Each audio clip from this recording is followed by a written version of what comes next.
Hello student, in the last lecture we discussed about order of reaction and rate constant. You can observe in rate equation.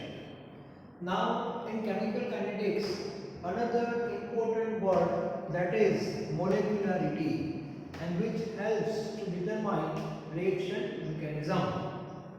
तो आज हम molecularity के बारे में पढ़ने जा रहे हैं. सो first of all in earlier lecture I already told you there are two types of reaction, elementary and non-elementary. Elementary reaction occurs in single step while non-elementary complex occurs in more than one step. So the first thing is this word molecularity is applicable for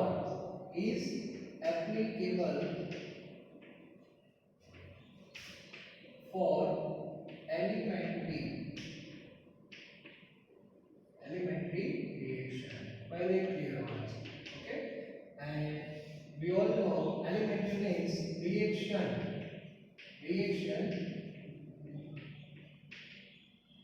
occurs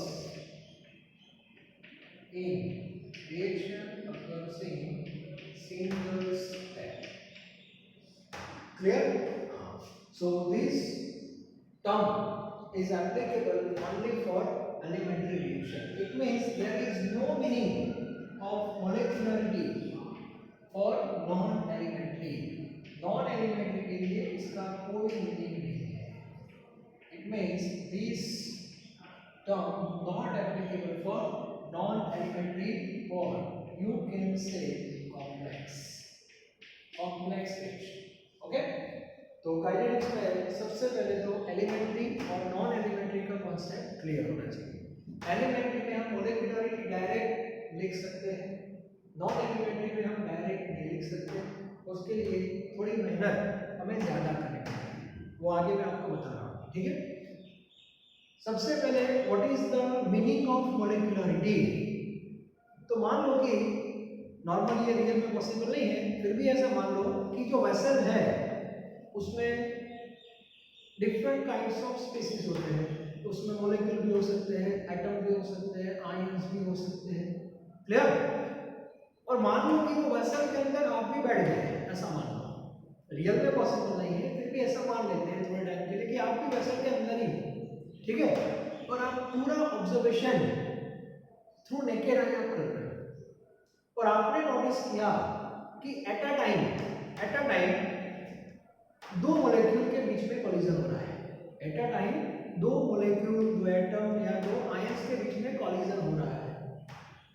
तो इसका meaning हुआ कि वहां पे जो molecularity है that is sometimes three species simultaneously collide with each other. It means molecularity for such reaction is 3. Sometimes only one molecule involved in process like decomposition. मतलब खड़े-खड़े उसका decomposition हो जाएगा without collision with other molecule. In that case, molecularity is equal to 1. ठीक है? मतलब eight a time कितने species, कितने component reaction में इन्वॉल्व होते हैं, एक दूसरे के साथ उनका कोलिजन हो रहा है, उस बेस पे मोलेकुलरिटी डिसाइड हो रही है. फॉर एग्जांपल मैं आपको दो तीन एग्जांपल बता रहा हूं. First example that is decomposition of NH4NO2. Yes, decomposition of NH4NO2.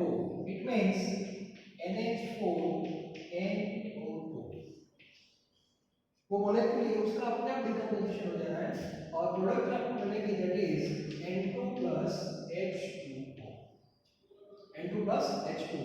Now see, first thing is this is elementary reaction. पहले क्लियर होना चाहिए. This is elementary reaction number 1. Number 2, only one species or molecule involved in such reaction. Therefore, molecularity is equal to 1. Okay? And such type of reaction is known as unimolecular reaction. Clear? Another example, 2HI gives H2 plus I2. Okay, this is also elementary reaction. Now in that case, at a time two molecules of HI collide simultaneously with each other, therefore molecularity M, that is equal to 2, and such reaction is known as biomolecular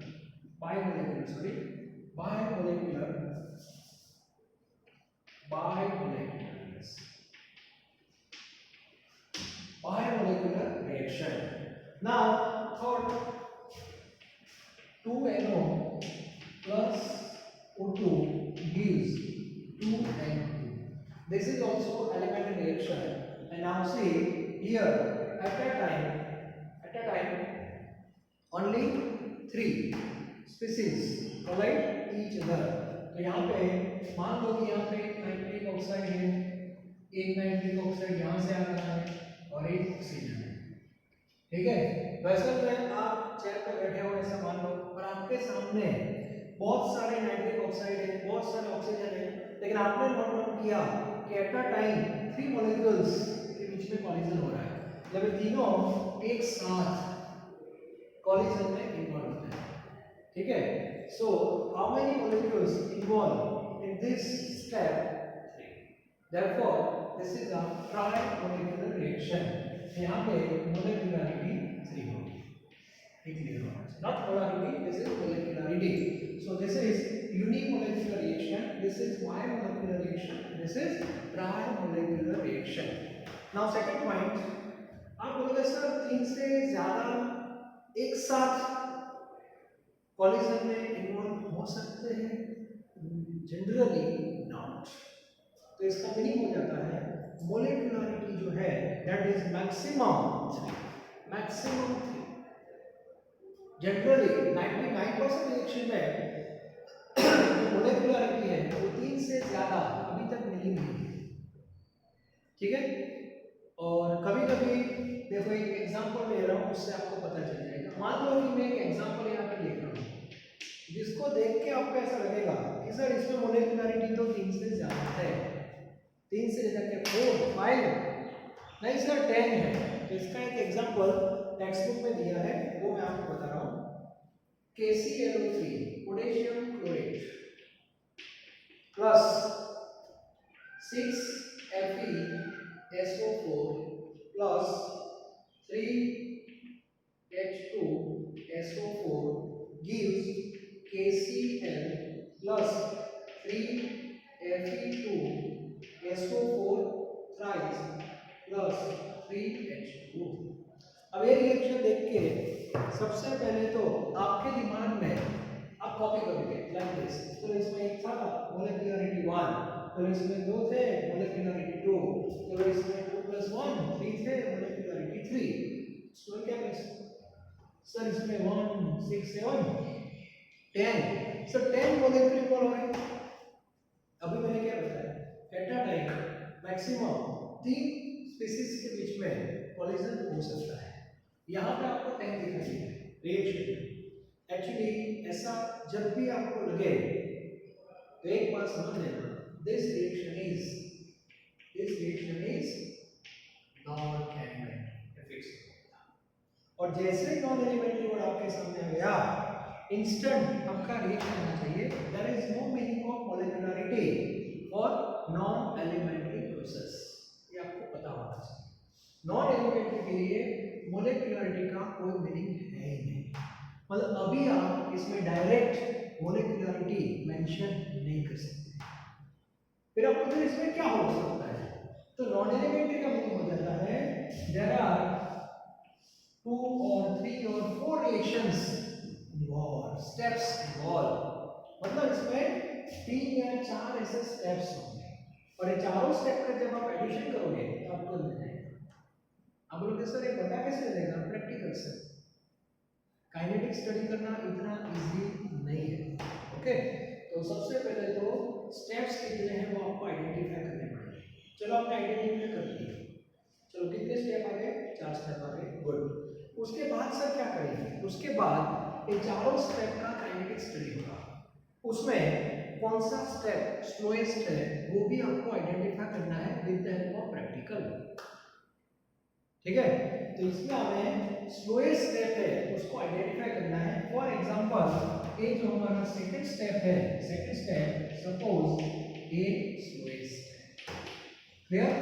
सो बाकी के जो 3 step है उसको consider करने की जरूरत नहीं है। अब ये जो स्लोएस्ट स्टेप है उसकी मोलेकुलरिटी आप लिख सकते हो, क्योंकि वो तो एक सिंगल स्टेप ही हो गया, तो इसमें 2 मोलेक्यूल इन्वॉल्व है, मोलेकुलरिटी 2 हो जाएगी, क्लियर। तो स्लोएस्ट स्टेप है उसकी मोलेकुलरिटी आप लिख सकते हो, क्लियर। और प्रैक्टिकल से ये भी प्रूव हुआ है कि for such type of reaction, particular non elementary reaction, molecularity is equal to total order of reaction, total order of reaction, ऐसा भी हम लिख सकते हैं। मतलब मोलेकुलरिटी और ऑर्डर दोनों सेम होते हैं, प्रैक्टिकल से सब प्रूव हो चुका है, इस स्टेटमेंट बहुत इंपॉर्टेंट है, ओके। फॉर एग्जांपल यहां से स्टार्ट करते हैं फिर से एक बार, चलो ए एलिमेंट्री की बात करते हैं पहले। अब इसमें मोलेकुलरिटी जब फिक्स हो गई दैट इज 1, तो उसका ऑर्डर भी 1 होगा।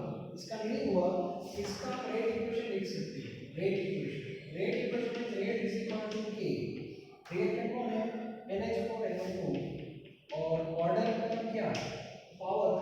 तो मोलेकुलरिटी और ऑर्डर दोनों सेम होते हैं, तो इसकी मोलेकुलरिटी 1 है तो ऑर्डर भी 1 होगा और रिएक्टेंट एक ही है, so this reaction is first order with respect to NH4NO2. So by this way you can write directly rate equation, okay. In that case 2HI, what is the meaning of rate equation? Rate is equal to K H I square, reason what, molecularity 2, so order that is 2, reactant एक ही है तो HI का square होगा K। So in that case, coefficient and order that is same. In that case, coefficient and order that is same. Clear? इसमें भी rate equation study हुआ है, इसका भी rate equation स्टडी हुआ है, लेकिन इसमें एक बात याद रखना, NO और O याद रखिए।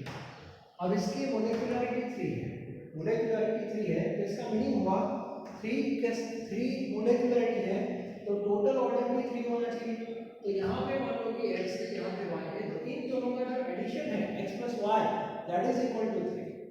इसके बहुत सारे ऑप्शन होते हैं, यहाँ पे 3 हो सकता है, यहाँ पे 0 भी हो सकता है, 3 + 0 दैट इज 3, 2 + 1 भी हो सकता है, कोई भी पॉसिबिलिटी है।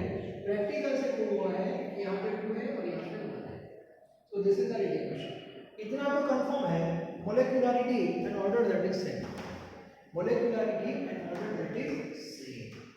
तो एलिमेंट्री में तो डायरेक्ट लिख सकते हैं, आपके पास एलिमेंट्री कंफर्म है तो उसकी मोलेकुलरिटी आप लिख दो, उसका रेट इक्वेशन भी आप खुद लिख सकते हो, ठीक है, क्योंकि कंडीशन फिक्स हो गई है, molecularity that is equal to order of reaction, but condition is reaction must be elementary, उसमें डायरेक्ट लिख सकते हैं। नॉन एलिमेंट्री में भी हम लिखेंगे, लेकिन उसमें थोड़ा वर्कआउट हमें ज़्यादा करना होता है, और वो वर्कआउट क्या है तो उसका एक बेस्ट एग्जांपल तो दे रहा हूँ।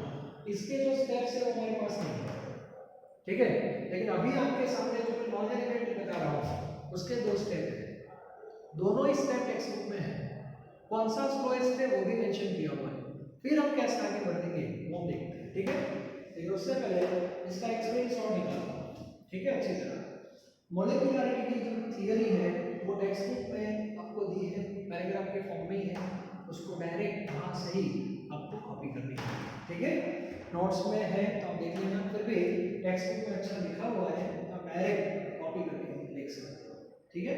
अब मैं आपको एक एग्जांपल देने जा रहा हूँ, that is non elementary reaction.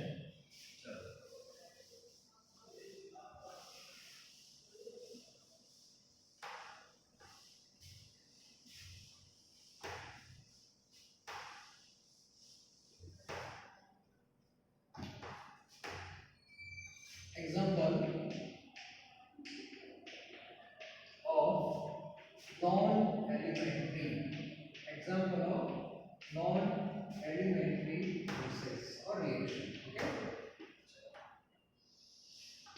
हमारे पास एक रिएक्शन है which is non elementary. 2 moles of hydrogen peroxide decompose in alkaline medium in presence of catalyst I minus. Okay, so we have 2 moles of H2O plus 1 moles of O2. This reaction is elementary. तो अभी आप इसकी molecularity नहीं लिख सकते, direct नहीं लिख सकते. Okay, so first of all we have to identify steps. तो इसका पूरा प्रैक्टिकल हो चुका है लैब में, ठीक है. तो उसके जो स्टेप्स है वो मैं आपको बता रहा हूं. ओके, देयर आर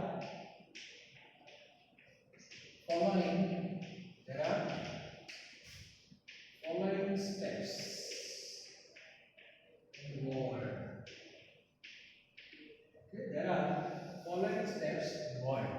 तो सबसे पहले फर्स्ट स्टेप, हाइड्रोजन पेरोक्साइड के 2 मॉलिक्यूल्स आपको दिखाई दे रहे हैं, लेकिन जब आप चेयर पर बैठे हो तो आपने नोट डाउन किया H2O2 का एक मॉलिक्यूल जो है वो I- के साथ कॉलिजन कर रहा है. आप चेयर पर बैठे हो, आप कहाँ पे हो? वेसल के अंदर चेयर पे बैठ रहे हो और वेसल के अंदर हाइड्रोजन पेरोक्साइड भी है और I- भी है. और आपने नोट डाउन किया कि हाइड्रोजन पेरोक्साइड का एक मॉलिक्यूल I- के साथ कॉलिजन कर रहा है. मतलब इन दोनों के बीच में कॉलिजन होता है, दैट इज रिएक्शन होता है. So ultimately we have H2O plus IO- and IO- that is intermediate. आप लोग सर कैटालिस्ट का रिएक्शन में होता नहीं, ऐसा हमने बहुत पहले पढ़ा था 4th स्टैंडर्ड में. सही बात है, सही बात है, लेकिन उसको थोड़ा मॉडिफाई करना है. यहाँ पे कैटालिस्ट खुद रिएक्शन में इन्वॉल्व हो जाता है. In which step? First. Second step पे आप देखना वो वापस आने वाला है. तो अल्टीमेटली इन्वॉल्व बात तो हुई, ठीक है. So this is the first step. बाद में आप वेसल के अंदर ही हो, चेयर पे बैठे हो, तो आपने नोट डाउन किया ये जो इंटरमीडिएट है IO- again collide with another molecule of H2O2, इसके साथ कॉलिजन कर रहा है. So we have H2O plus O2 plus I-. आपका जो कैटालिस्ट था वो वापस आ गया. अगेन देखिए, और इन दोनों रिएक्शन को जब आप ऐड करोगे, जब ऐड करोगे तो फाइनल हो जाएगा IO- कैंसिल हो जाएगा. Okay, H2O2 H2O2 2H2O2 I- then product 2H2O plus O2 I तो कट हो गया, मतलब इन्वॉल्व नहीं हुआ. क्लियर. तो प्रैक्टिकल से ये जो रिएक्शन है उसके 2 स्टेप्स आपके सामने आते हैं, ठीक है. दूसरी बात, अब इसमें से आपको चेयर पे बैठे हो तो दोनों ही स्टेप में कौन सा स्टेप स्लोएस्ट है वो भी आप जज कर सकते हो, क्योंकि आप वेसल के अंदर बैठे हो. तो आपने नोट डाउन किया कि ये फर्स्ट स्टेप में I- जो है वो इजीली रिएक्शन में इन्वॉल्व नहीं हो रहा है. हाँ, IO- जैसे बनता है इमीडिएटली वो सेकंड में इन्वॉल्व हो जाता है. तो इसका मीनिंग क्या हो गया? ये दोनों में सेकंड स्टेप जो है दैट इज फास्ट, ये फास्ट है, लेकिन ये आपका है slow. And we know slowest step which is known as rate determining step. ये आपको पता है, ऐसा आपने ऑर्गेनिक में भी पढ़ा है, SN1 और SN2, ठीक है. slowest step is rate determining step. तो सबसे पहले स्टेप्स डिसाइड होते हैं, स्टेप के बाद स्लोएस्ट स्टेप डिसाइड होता है, और फिर वो जो स्टेप आपका डिसाइड हुआ स्लोएस्ट स्टेप, इसकी मोलेकुलरिटी आप लिख सकते हो.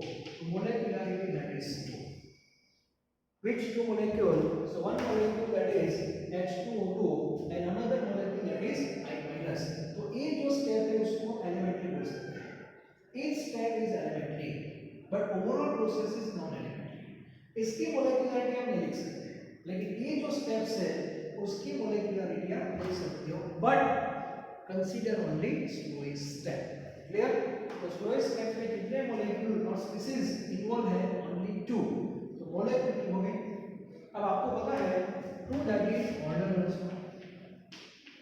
तो इसका मीनिंग हुआ इसका ऑर्डर भी होगा. अब हम क्या करने जा रहे हैं, ये जो स्लोएस्ट स्टेप है उसका रेट इक्वेशन लिखेंगे. रेट डिटरमिनिंग स्टेप, तो इसका रेट इक्वेशन जो होगा उसमें रेट इज इक्वल टू के H2O2 I- X और Y.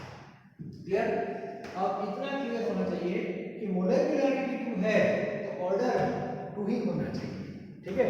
तो इन दोनों का जो एडिशन है that is equal to 2। So practical से पता चला x equal to 1 i minus और so on. So this is rate equation for slowest step. और इन फ्यूचर आपको ऐसा लगे कि नहीं नहीं हमें ये प्रोसेस को फास्ट करनी है, तो जो स्टेप फास्ट है उसको टच करने की जरूरत नहीं है। तो टच किसको करेंगे, मतलब फैक्टर कहां पे अप्लाई करेंगे, दो step which is slow, slow है उसको फास्ट करना है। और फैक्टर अप्लाई करना है तो आपके पास उसका रेट इक्वेशन होना चाहिए, क्योंकि फैक्टर कहां होंगे रेट इक्वेशन होंगे, तो आपके पास रेट इक्वेशन है। और आपको पता चला कि जो ये स्टेप का रेट है वो दो फैक्टर पे डिपेंड है, वन दैट इज के इस पे डिपेंड है टेंपरेचर पे, टेंपरेचर चेंज करो तो टेंपरेचर आप चेंज करोगे तो के ऐसा चेंज करो कि के इंक्रीज हो, और के इंक्रीज होगा तो ऑलमोस्ट रेट इंक्रीज होगी। यदि आप नहीं कर सकते, दूसरा option concentration, concentration of hydrogen peroxide or concentration of catalyst, if you increase the rate also increase for this step। और एक फास्ट हो जाएगा, एक ऑलरेडी फास्ट है, दोनों फास्ट हो जाएंगे तो पूरी प्रोसेस फास्ट हो जाएगी। Is it clear? So this is a important study about non elementary process. तो टेक्स्ट बुक में इसका मेंशन किया हुआ है, तो अच्छी तरह पढ़ लेना, ठीक है। मोलेकुलरिटी जो वर्ड है that is only applicable for elementary, ये क्लियर होना चाहिए।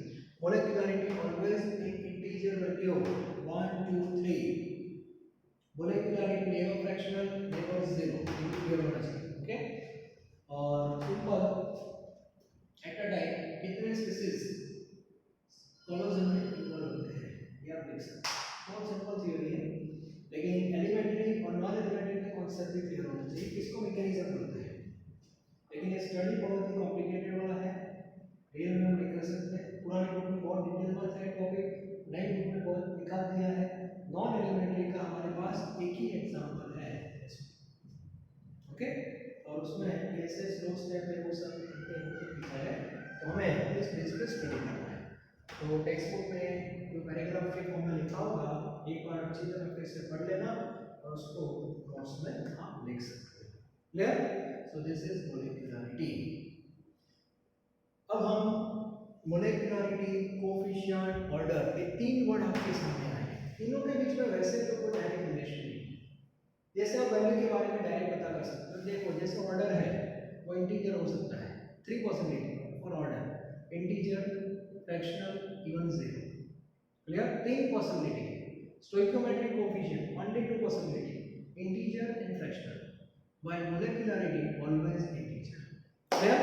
and molecularity maximum 3, more than 3 molarity generally not possible, more than 3 का मीनिंग होता है एट अ टाइम 3 से ज्यादा स्पीशीज के बीच में कोलिजन हो रहा है, वो रियल में पॉसिबल नहीं है, क्लियर। तो इस बेस पे एक टर्म है, तो बेसिक टर्म जितने भी थे वो हमारे यहाँ पे कंप्लीट हो गए हैं। अब हम एक लेक्चर में इलस्ट्रेशन और सिंटैक्स के जो 2 क्वेश्चन दिए हैं बहुत इजी है, वो सॉल्व कर देते हैं। पहले इसका एक स्क्रीनशॉट ले लो, ठीक है। चलो टेक्स्ट बुक में सिंटैक्स क्वेश्चन 2 है और इलस्ट्रेशन भी दिए हैं, वो ऑर्डर में हो सकते तो वो भी हम लेक्चर में कवर कर लेते हैं।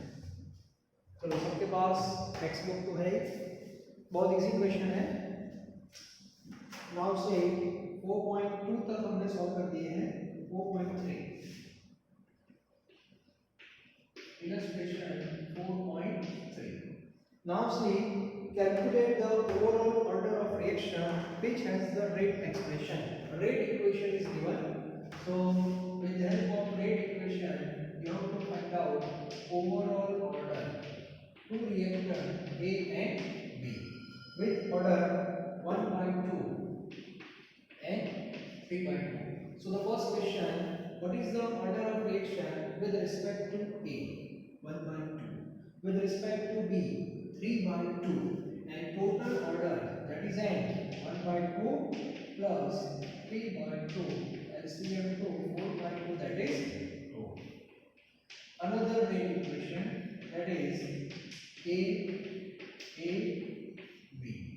Now A, that is 3/2 and B -1, ठीक है। So here with respect to A 3 by 2, with respect to B minus 1, so total order that is 3 by 2 minus 1, 3 minus 2 by 2 that is 1 by 2. Clear? तो बहुत simple है. उसके बाद 3.4.4 sorry illustration 4.4 in which value of k is given, which range? So the first k that is 2.3 into 10 to the power minus 5 liter mole minus 1 s. Now see the unit of k. In previous theory we already discussed unit of k depends on order. तो unit से order पता चल जाएगा, तो उसको compare कर सकते हो. मोल माइनस 1 है, so n is equal to 2. Second order general form आपको लोग पता चल जाएगा. Okay. And second k is equal to 3 into 10 is to minus 4 second inverse, और सेकंड इनवर्स है वो फर्स्ट ऑर्डर का यूनिट है. ठीक है. तो इस बेस पे हम ऐसे एमसीक्यू भी आ सकते हैं. Value of k is given with unit and you have to identify order. तो ये बहुत इजी है. इसके बाद इंटेक्स जो क्वेश्चन दिया है उसमें 4.3 in 4.3 a plus b gives product. A plus b gives product. The rate is given by, rate आपको दे दी है, rate is equal to k a 1 by 2 and b 2. So question is what is the order of the reaction? Total order. आप एक capital देना, पहले individual लिखना, उसके बाद total लिखना. तो आपके दिमाग में कॉन्सेप्ट ये रहेगा कि ऑर्डर जो होता है that is with respect to particular reactant. तो यहाँ पे तीन लाइन आपको लिखनी है. Order of reaction with respect to A 1 by 2. Order of reaction with respect to B, that is 2, and total order of reaction that is 1 by 2 plus 2. ये clear होना चाहिए. ठीक है. और 4.4 conversion of molecules X to Y follows second order kinetics. It means you have to mention reaction yourself X to Y, और order आपको दे दिया है सेकंड ऑर्डर. तो rate is equal to k x to the power suppose n.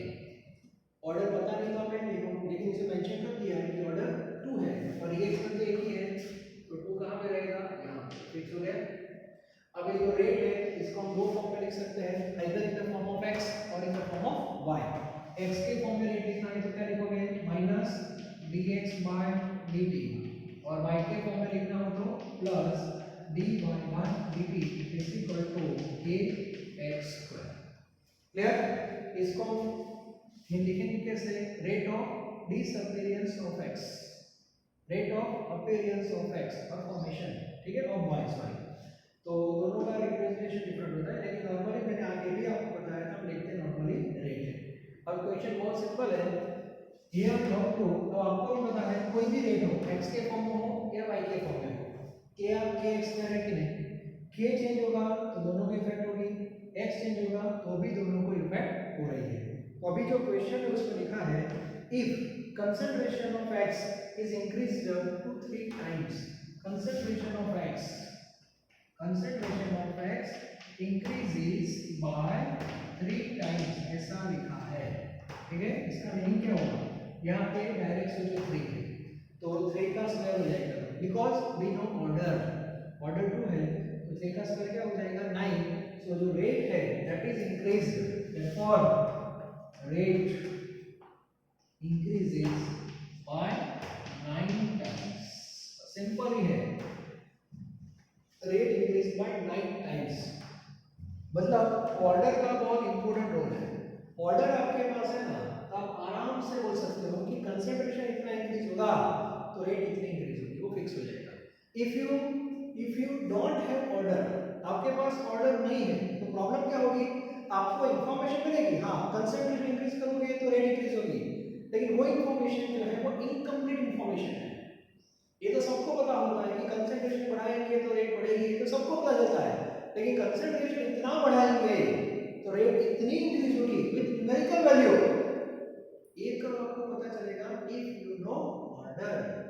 Therefore order is very very important in chemical kinetics.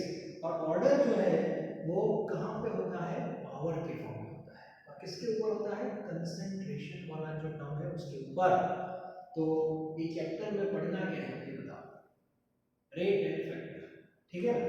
तो factor में important factor concentration है, तो कंसंट्रेशन की रेट पे क्या इफेक्ट होने वाली है, that is decide by order of reaction.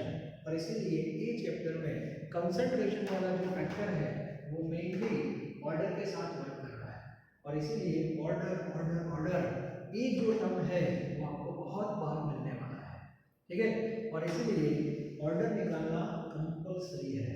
तो पूरे वर्ल्ड में जितनी भी केमिकल की फैक्ट्रियां हैं, इंडस्ट्रीज है, जहाँ पे केमिकल रिएक्शंस होते हैं, उन लोगों के पास उनका रेट इक्वेशन होता ही है, that is compulsory with order.